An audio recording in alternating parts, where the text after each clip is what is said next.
ETF index mutual funds నేర్చుకుని stock మార్కెట్లో రాణించాలనుకుంటున్నారా? వెంటనే ఈ నెంబర్కి కాల్ చేయండి. సుమన్ టీవీ వీక్షకులకు, అశేష ప్రజానీకానికి నమస్కారం అండి. సంస్కృతి కార్యక్రమానికి స్వాగతం. ఈరోజు కార్యక్రమంలో పౌర్ణమి నాడు లక్ష్మీ కటాక్షం కలగటం కోసం చేసేటటువంటి విశేష పూజ ఏదైనా ఉందా, దాని వలన మనకు కలిగే శుభ ఫలితాలు ఏమిటి అనే విషయం గురించి తెలియజేసే ప్రయత్నం చేస్తానండి. ప్రతి పౌర్ణమికి ఈ పూజ చేసుకోవచ్చు. ప్రత్యేకించి ఆషాఢ, శ్రావణ, కార్తీక ఇట్లా నెల నెల వచ్చే పౌర్ణములు ఈ పౌర్ణమికే చేయాలి అని ఏమీ లేదు. ఏ పౌర్ణమికైనా చేసుకోవచ్చు. 12 పౌర్ణములు చేసినా కూడా చాలా మంచిదే. ఇది మీరు ఒక అలవాటుగా కనుక చేసుకుని చూసినట్లయితే మీకు ఫలితం చాలా విశేషంగా జమిలిగా కనిపిస్తుంది, అంటే డబుల్ అయి కనిపిస్తుంది. దీనికి మనం ఏం చేయాలంటే, అష్టలక్ష్మి రూపులతో ఉన్నటువంటి ఒక రాగి చెంబు కావాలండి. అష్టలక్ష్మి రూపులతో ఉన్న రాగి చెంబుని మీరు తీసుకుని, సైజు ఏదైనా మీ ఇష్టం, కానీ ఒక ప్యాకెట్ పాలు పట్టేటటువంటి చెంబు అయితే చాలు. ఒక ప్యాకెట్ పాలు పట్టే చెంబు అయితే సరిపోతుందండి. దీనికి మనం చేయవలసింది, ఒక ప్యాకెట్ ఆవు పాలని, అంటే బర్రెపాలు పనికిరావు, ఆవు పాలను తీసుకుని, కంపెనీవైనా పర్వాలేదు, రొటీన్గా ఉండేవైనా పర్వాలేదు, తీసుకునే ప్యాకెట్లైనా పర్వాలేదు, ఆవు పాలను తీసుకొని చక్కగా కాచి చల్లార్చి, వీలైతే ఫ్రిడ్జ్లో పెట్టి, అంటే బాగా చల్లగా ఉండేలాగా చేసి ఆ పాలని ఆ రాగి చెంబులో వేయాలండి. వేసి ఏలకుల పొడి ఒక పించ్ అనమాట, అంటే ఒక 2 వేళ్ళు పట్టినంత ఏలకుల పొడి వేయాలి. వేసి దానికి ఆ చెంబుకి ముందరే మనం పసుపు బొట్లు పెట్టుకుని, కుంకుమ బొట్లు పెట్టుకుని తయారు చేసుకుని ఉన్నటువంటి క్షీర కలశం, మనం చేయబోయే పూజ ఈ క్షీర కలశంలోనే చేస్తాం, దానికే చేస్తాం. అది కూడా ఏ దేవతను ఉపాసించాలి, ఏ దేవతని పూజించాలి అంటే, ఈ క్షీర కలశాన్ని లక్ష్మీదేవి, మహాలక్ష్మీదేవి రూపంగా భావించి చేసేటటువంటి పూజ. పౌర్ణమి నాడు సాయంకాలం 6 గంటల నుంచి 7 గంటల మధ్య జరిగేటటువంటి చంద్రోదయ సమయంలో మనం ఇంట్లో పూజా మందిరాన్ని శుభ్రం చేసుకొని, ఒక పీట మీద చక్కగా పద్మం ముగ్గు వేసుకుని, ఆ ముగ్గు మధ్యలో ఏదైనా పూలు చక్కగా అలంకరించుకుని, దాని మధ్యలో ఈ కలశాన్ని ఉంచి, దాని మీద మూత కానీ ఏమీ పెట్టాల్సిన అవసరం లేదు, కలశాన్ని ఉంచి ఆ కలశం చుట్టూ మీకు నచ్చిన పూలతో మీరు పూజ అలంకరించుకోవచ్చు. మందార పూలు, గన్నేరు పూలు, నందివర్ధనం పూలు మాత్రం చేయకూడదండి మహాలక్ష్మికి. వీలైతే సంపంగి పూలు, సన్నజాజి పూలు, లేకుంటే విరజాజి పూలు, ఈ 3 పూలతోనే చేయాలి. ఈ 3 పూలతోని ఈ కలశాన్ని అలంకరించుకోవచ్చు. సన్నజాజి మాలతో కలశాన్ని అలంకరించుకోవచ్చు. తర్వాత గులాబీ పూలతో పూజ చేసుకోవచ్చు. తర్వాత మీకు నచ్చిన సువాసన కలిగిన సంపంగి పూలు దొరికితే శ్రేష్టం. అందులో ఆకు సంపంగి పువ్వు దొరికితే మరీ శ్రేష్టం.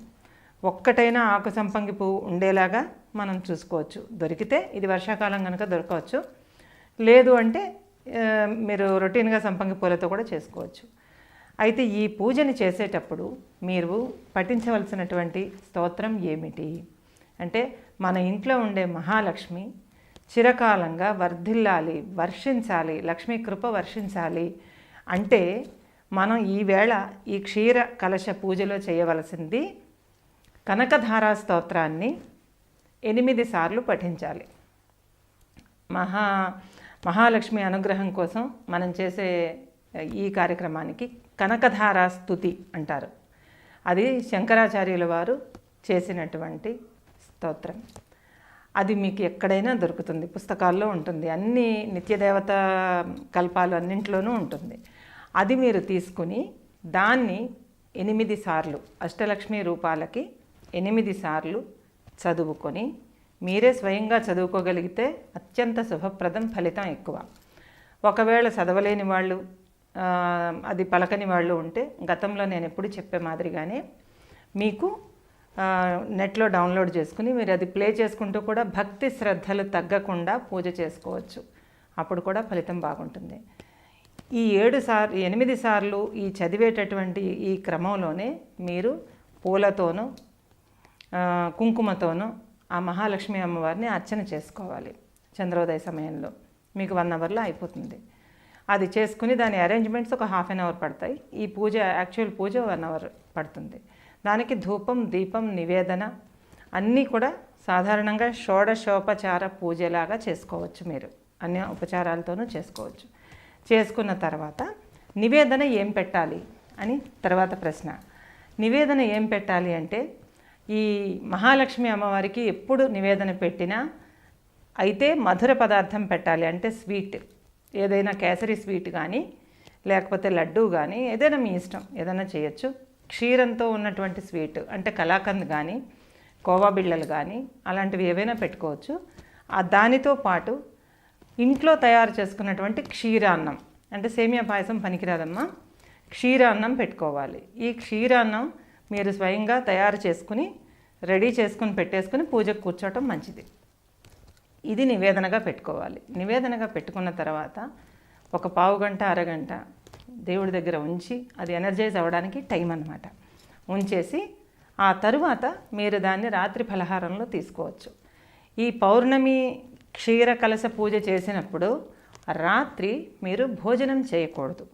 అయితే పళ్ళు, పాలు లేదా ఈ మహాలక్ష్మి ప్రసాదంగా పెట్టినటువంటి స్వీట్లు ఏవైనా తీసుకోవచ్చు. పచనాహారం అంటే వండిన ఆహారం ఏది కూడా తీసుకోకూడదు. అయితే పరమాన్నం వండిందే కదా, పాయసాన్నం వండిందే కదా అంటే అది మహాలక్ష్మి ప్రసాదం కనుక దానికి ఇబ్బంది లేదు, అది మీరు తీసుకోవచ్చు.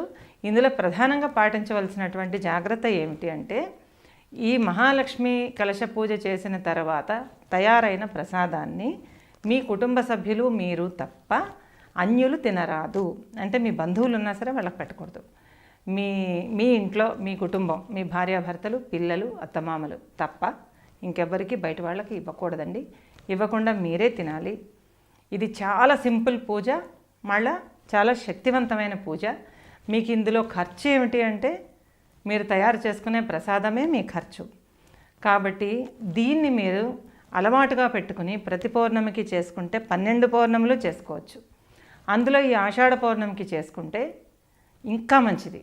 ఎందుకు మంచిది అని అంటే ఇప్పుడు అమ్మవారికి మనం అన్ని రకాలుగా పూజలు చేస్తూ ఉంటాం ఈ నెలలో. కాబట్టి మహాలక్ష్మికి ఆషాఢంలో ప్రీతిపాత్రమైన రోజులు జరుగుతున్నాయి కాబట్టి ఇప్పుడు చేసుకుంటే ఇంకా రెట్టింపు ఫలితం వస్తుందండి.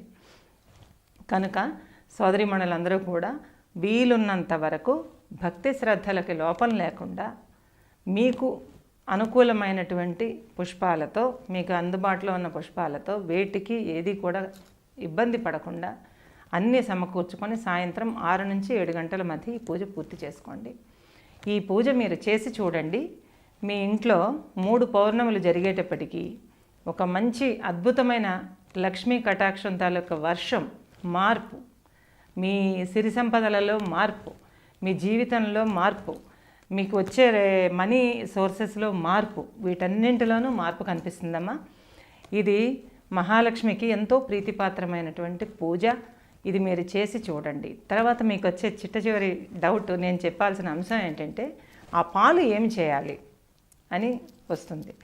ఆ పాలు ఆ రోజు కదపకండి, ఆ రోజు కదపకుండా, అందుకే కాచి చల్లార్చి ఉంచమన్నాను విరిగిపోకుండా. అది అలాగే ఉంచేసి మరుసటి రోజు ఉదయం మీరు మీ కుటుంబ సభ్యులు పాలు తాగే అలవాటు ఉన్నవాళ్ళైతే మళ్ళీ ఒకసారి కాచి చక్కగా తాగేయచ్చు. పిల్లలు ఎవరైనా ఉంటే ఇచ్చేయచ్చు. కానీ కుటుంబంలో వాళ్ళు మాత్రమే స్వీకరించాలి.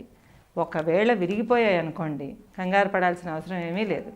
వాతావరణ పరిస్థితులు ప్రతికూలంగా ఉన్నప్పుడు ఒక్కోసారి విరిగిపోతాయి. అలా విరిగిపోయిన వాటిని మీరు రసగుల్లాగా మార్చుకుని మళ్ళీ దాన్ని స్వీట్గా మార్చుకుని తినేయచ్చు. లేదంటే మరొకసారి కాచి పూర్తిగా విరిచేసి దాంట్లో పంచదార వేసుకుని అందరూ కలిపి తినేయండి. ఇది పారేయటం కానీ, కాలువలో పడేయటం కానీ, బయట వాళ్ళకి ఇవ్వటం కానీ ఇవి చేయవద్దు దయచేసి. ఇలా చేసిన తర్వాత విరిగిపోయాయండి ఏమైనా అశుభం జరుగుతుందా? ఏమీ జరగదు. వాతావరణంలో మార్పులు ఉంటే పాలు విరిగిపోతాయి, అంతకుమించి ఇంకేమీ లేదు. కానీ మనం పూజకి పెట్టే ముందే మాత్రం విరిగిపోతే మరొక ప్యాకెట్ తెచ్చి మీరు చేసుకోవాల్సిందే. ఈ రకంగా ఈ పూజ చేసి మహాలక్ష్మి కటాక్షాన్ని సంపూర్ణంగా పొంది అందరూ కూడా సుఖ శుభ సంతోషాలతో వర్ధిల్లాలని మనస్ఫూర్తిగా కోరుకుంటూ మన సంకల్ప సిద్ధిరస్తు.